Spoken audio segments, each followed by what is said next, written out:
El poema en prosa. Hola, ¿qué tal? Un cordial saludo a todos por parte del equipo de investigación. Sean bienvenidos. Antes que todo, esta exposición tiene el objetivo no solo de definir las propiedades genéricas e históricas del escasamente conocido poema en prosa, sino ayudar a diferenciarlo de la modalidad de la prosa poética, pues aunque son comúnmente confundidas la una por la otra, vale decir que no. No es correcto decir que son lo mismo. A razón de esto, a lo largo del video, mis compañeros y yo nos daremos a la tarea de ofrecer una explicación a este tan habitual traspié, desde los rasgos más generales a los más complejos. Te hablaremos del origen del género, sus propiedades literarias y también lo ilustraremos todo con algunos ejemplos. Dicen algunos expertos que la hibridación de la prosa y la poesía es un fenómeno lirista que se popularizó durante el estallido del romanticismo en el siglo XIX. Es Julio Jensen, profesor de la Universidad de Copenhague, quien señala en sus investigaciones que, efectivamente, en aquella época aparecieron las que serían las primeras obras identificables del género, que más tarde se identificaría como poema en prosa. Entre estas obras figuran los himnos a la noche del poeta filósofo Novalis en el año 1800, o las baladas líricas que el paisajista literario William Wordsworth escribió apenas un par de años antes, en 1798. No obstante, no se conoce a ciencia cierta el día en que un loco anónimo gestó la práctica de esta peculiar modalidad de escritura. Bien pudiera tratarse de algo que brotó en algún punto inexacto de la historia, sin que nadie lo notara, quizá sin que aquel poeta olvidado supiera al menos lo que hacía. El poema en prosa, aunque bastante presente en la contemporaneidad, suele pasar desapercibido, al grado de que muchos de nosotros escribíamos poema en prosa y ni siquiera lo sabíamos. Es por eso que en este video te explicaremos todo lo que sabemos acerca del tema. Lo contextualizaremos y definiremos sus propiedades como género lírico y literario. Por supuesto, también te ayudaremos a conceptualizar la noción que tienes acerca de la tan sonada prosa poética, que seguramente conociste con escritores como el aclamado maestro Baudelaire. Continuaremos con la explicación de la lírica y el poema en prosa. Como sabemos, la lírica es uno de los elementos de la principal clasificación de los géneros literarios. Dentro de ella se encuentran diversas expresiones, como lo son el romance, la zarzuela, el himno, etc. Uno de ellos, y el que nos acontece aquí, es el poema, lo cual lo convierte en un subgénero. Como sabemos, es un tipo de texto que prioriza la subjetividad y la muestra de sentimientos. Por lo mismo, está demarcada dentro de la lírica escrita, y como bien nos lo decían otros autores, por lo tanto de una lírica intimista.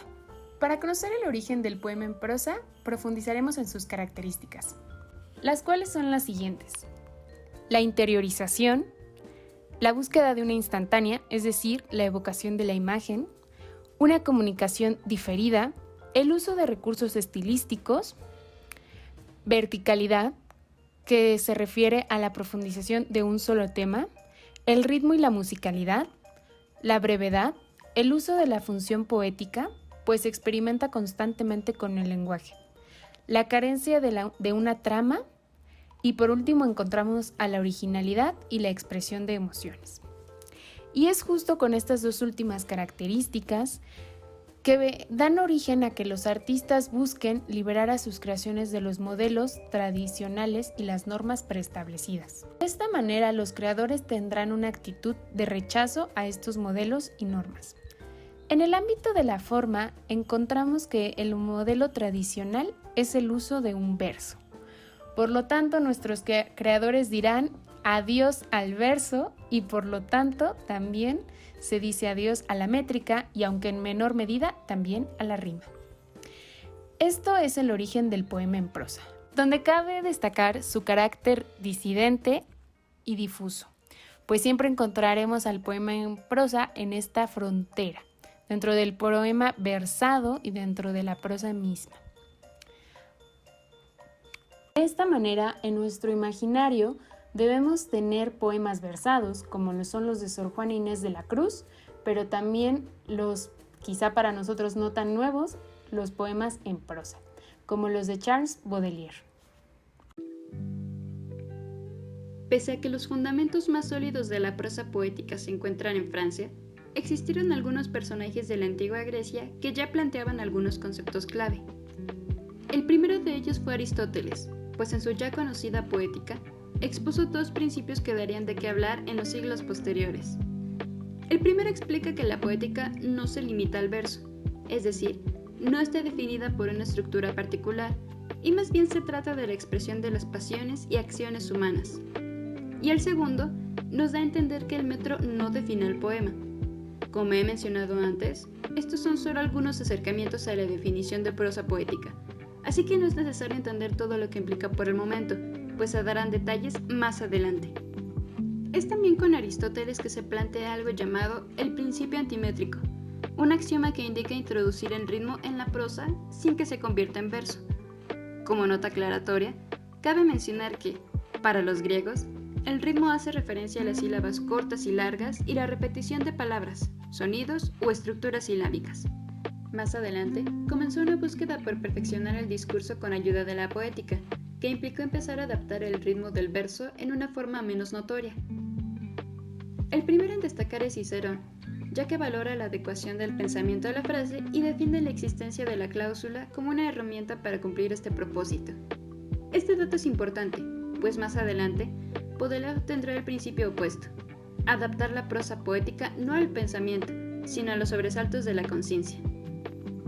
Además, Cicerón retoma el principio antimétrico y la adaptación del discurso.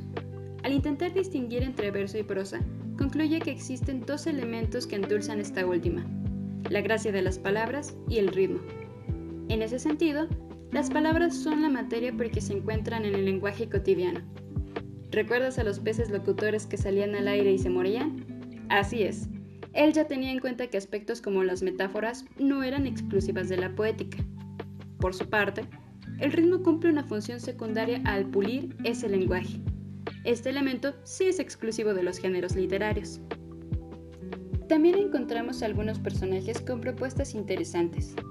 Gorgias y Sócrates intentan llevar a la oratoria lo que veían placentero en la poética, y este último utiliza recursos de la poesía dramática, pues consideraba que eran similares al lenguaje de una conversación sin renunciar al ritmo. Y finalmente, Dionisio de Halicarnaso, que buscando la semejanza entre poema en prosa y el poema épico o lírico, se acercó un poco más a la definición clara de prosa poética. Cito: pues así, sería poético sin ser un poema épico y melódico sin ser poema lírico. El poema en prosa tuvo su auge de 1869 a 1889 durante el Romanticismo francés, aunque los surrealistas continúan desarrollándolo durante el siglo XX. Sus principales precursores fueron Alphonse Rabais, escritor, Xavier Fourniret, poeta, dramaturgo y periodista, y el también poeta Maurice de Guérin. Otro nombre que debemos mencionar es el de Aloysius Bertrand, quien en 1842 publica el libro Gaspard de la Nuit, una recolección de poemas donde plasma una visión pintoresca y fantástica de la Edad Media.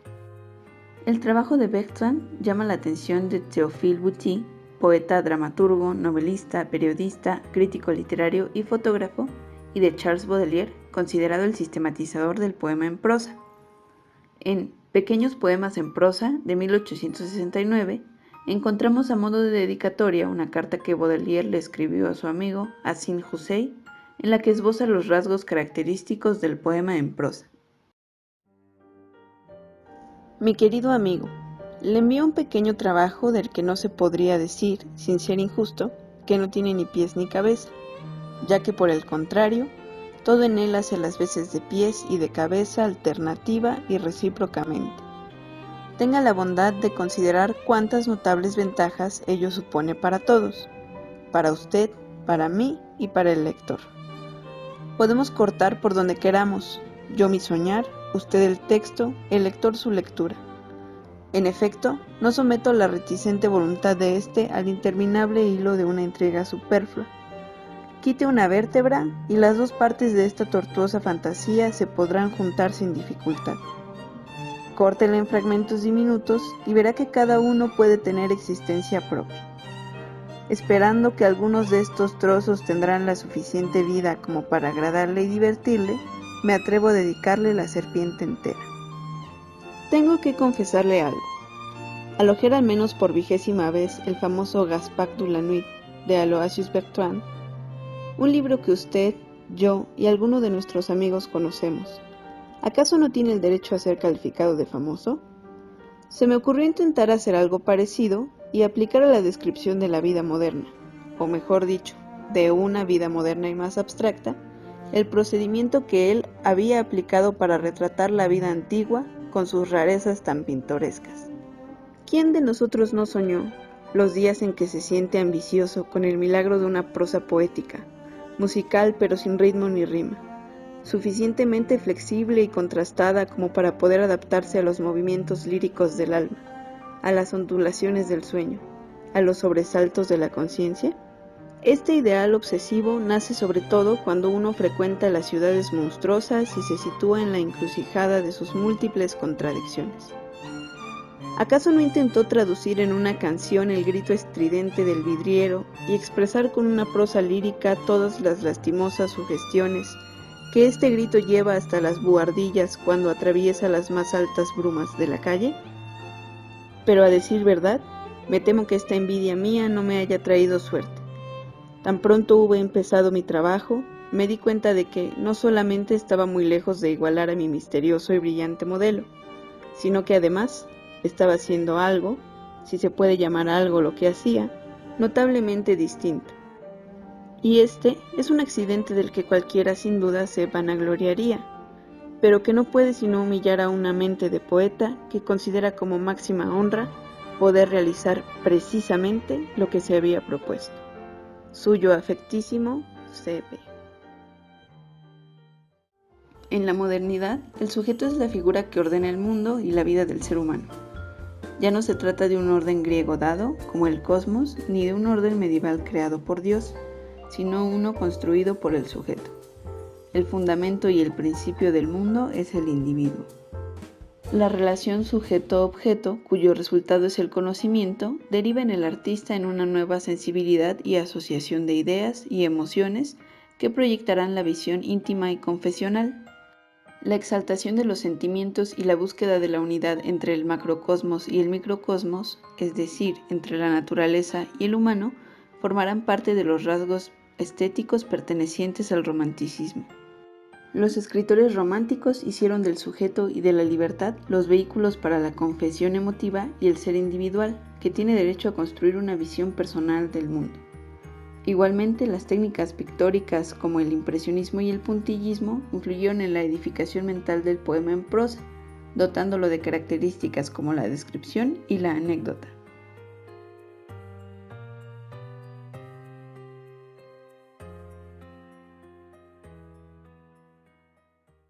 El caso de España. Tan complicado como la teorización de este género híbrido es su fenómeno en España. En este punto del mapa destaca la figura de Bécquer, quien gracias a sus actividades periodísticas pudo innovar en la manera de hacer prosa. En El caudillo de las manos rojas, Berenguer Carrizomo encuentra una serie de sensaciones ópticas, sonoras y táctiles representadas con novedad evidente, así como ciertas formas de expresionismo por las que las cosas toman actitudes. Destaca la prosa de Bécquer más incluso que la de Baudelaire, ya que tendría influencia temática en Juan Ramón Jiménez y en Cernuda, dos figuras que ayudan a establecer el poema en prosa en España. La obra que marcaría un antes y un después en la manera de concebir la relación del verso y prosa en España la marcaría Azul, de Rubén Darío. Díaz Plaja comenta el aspecto de contenido y forma de la siguiente manera. A lo poemático se llega por vía de evasión a lo que pudiéramos llamar zonas de encantamiento. Eliminando de manera absoluta el plano de la realidad, el poeta se sitúa en ámbitos de ensueño, fantasía, misterio y exquisitez. El gran idealizador, como siempre, es el amor. En cuanto a la forma, La melodía se obtiene por medio de suavidades léxicas de periodos ondulantes, a veces sincopados de frases cortas sobriamente musicales. En este marco surgen dos posturas. Por un lado, quienes promueven la renovación de la prosa, y por otro, los que buscan mantener los límites e imposibilidades de renovación. Dos exponentes confrontados de esta situación son Núñez de Arce y Clarín.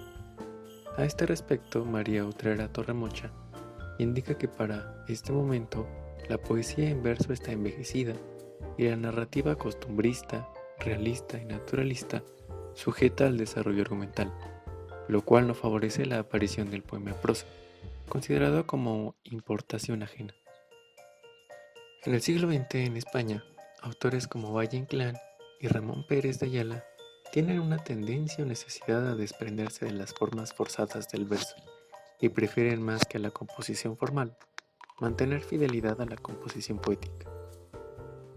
Juan Ramón Jiménez comenta lo siguiente al respecto. Yo, cuando voy a escribir algo, no sé nunca en qué metro lo voy a escribir. Solo sé que debo escribir lo justo, lo honrado. Encuentro algo artificioso en la forma poética. Por eso tal vez escriba ya prosa solamente. Una prosa que, claro está, sea poética, elevada, pura. En conclusión, para que la conjunción de poesía y verso fuera posible, tuvo que pasar bastante tiempo, y a pesar de los detrimentos de carácter comercial o puristas, la necesidad de libertad expresiva terminó por hacerse un lugar en el campo de los géneros literarios. Esto gracias a las bondades que otorga el ya comentado género.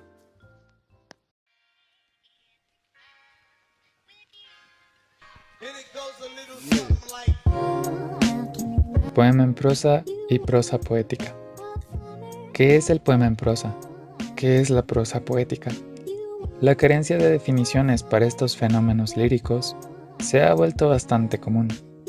Lamentablemente, la información que nos es brindada durante nuestra formación educacional resulta escasa.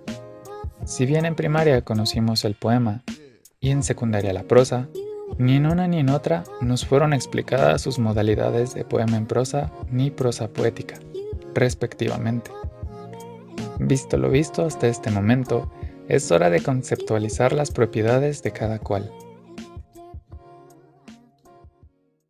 Primero que nada, tanto el poema en prosa como la prosa poética deben ser capaces de conformar lo que el ya mencionado romántico Aloysius Bertrand nombró como una estética de la sugestión.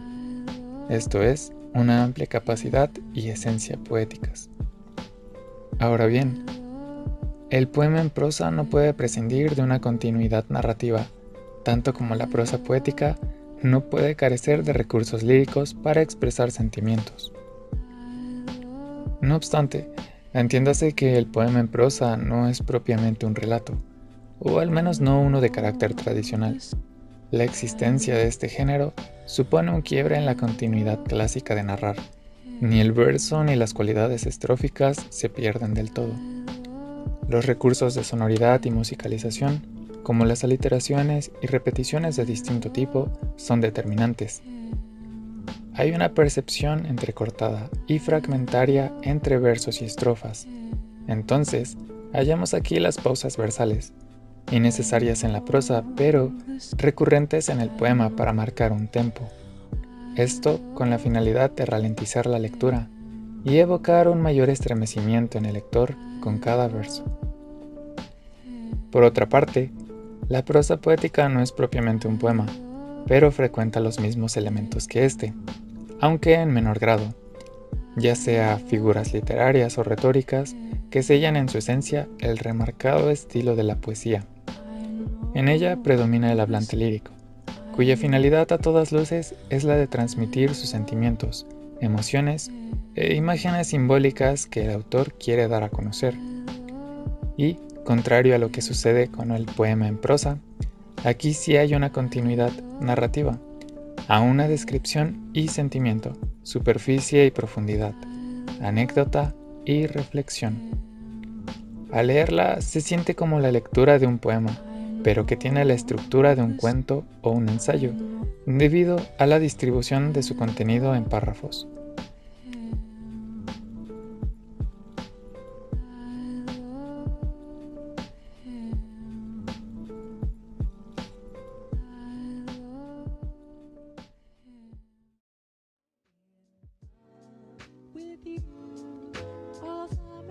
Como parte del análisis del poema en prosa, elegimos el poema Viernes de St. John Pearse.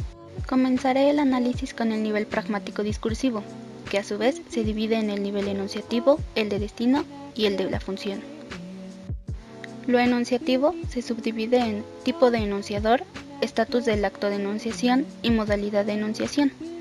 Referente a lo anterior, Schaeffer nos dice que la poesía lírica en general no cuadra específicamente con la diversidad enunciativa, con lo cual estoy de acuerdo.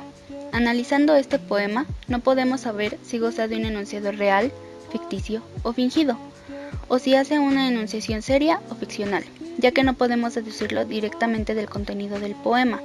No sabemos con seguridad si al decir «ahora te han obsequiado un rojo andrajo», Pearse se refiere a un acontecimiento que sucedió realmente.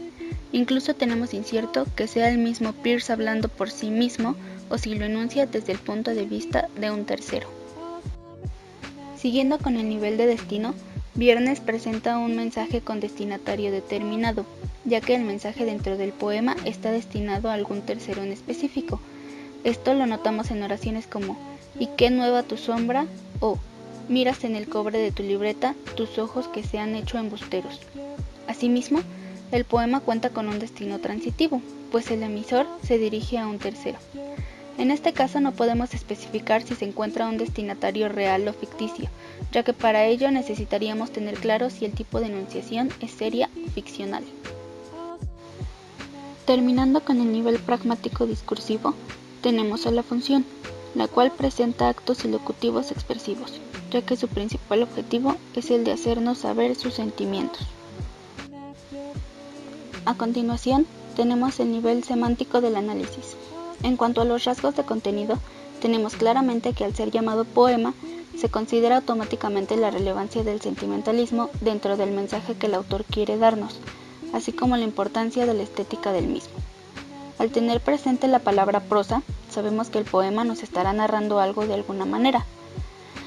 Tomando en cuenta los modos, sabemos que el poema en prosa es un género dentro de la modalidad lírica, siendo la palabra poema la que remite al género y permitiéndonos observar que prosa no aparece aquí como modalidad, sino como adjetivo, remitiéndonos a ella como la característica principal del poema.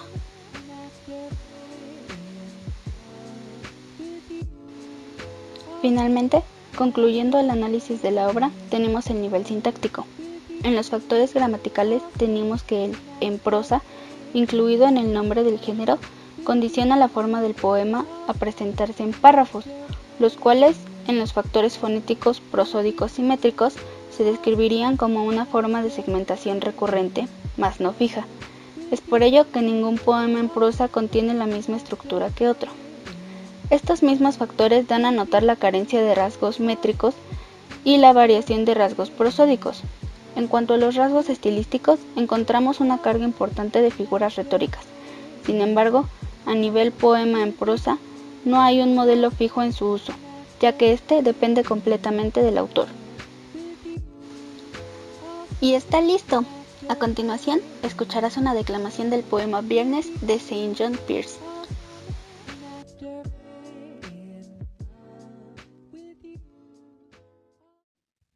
Viernes. Risas bajo el sol marfil, genuflexiones tímidas, las manos en las cosas de la tierra. Viernes.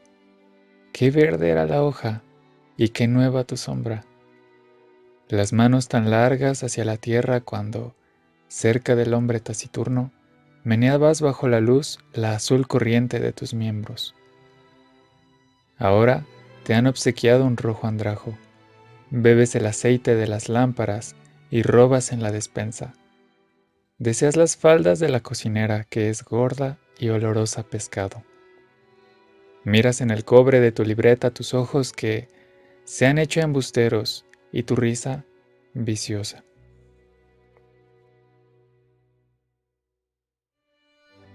Pero en La Habana había luces donde quiera, no solo útiles sino de adorno, sobre todo en el Paseo del Prado y a lo largo del malecón. El extendido paseo por el litoral, cruzado por raudos autos que iluminaban veloces la pista, haciendo brillar el asfalto, mientras las luces de las aceras cruzaban la calle para bañar el muro, marea luminosa que contrastaban las olas invisibles al otro lado. luces donde quiera, en las calles y en las aceras, sobre los techos, dando un brillo satinado, una pátina luminosa a las cosas más nimias, haciéndolas relevantes, concediéndoles una importancia teatral o destacando un palacio que por el día se revelaría como un edificio feo y vulgar. De día, las anchas avenidas ofrecían una perspectiva ilimitada, el sol menos intenso que en el pueblo. Allá rebotaba su luz, contra la arcilla blanca de las calles, haciéndolas impecables. Aquí estaba el asfalto, el pavimento negro para absorber el mismo sol, el resplandor atenuado además por la sombra de los altos edificios y el aire que soplaba del mar, producido por la cercana corriente del Golfo.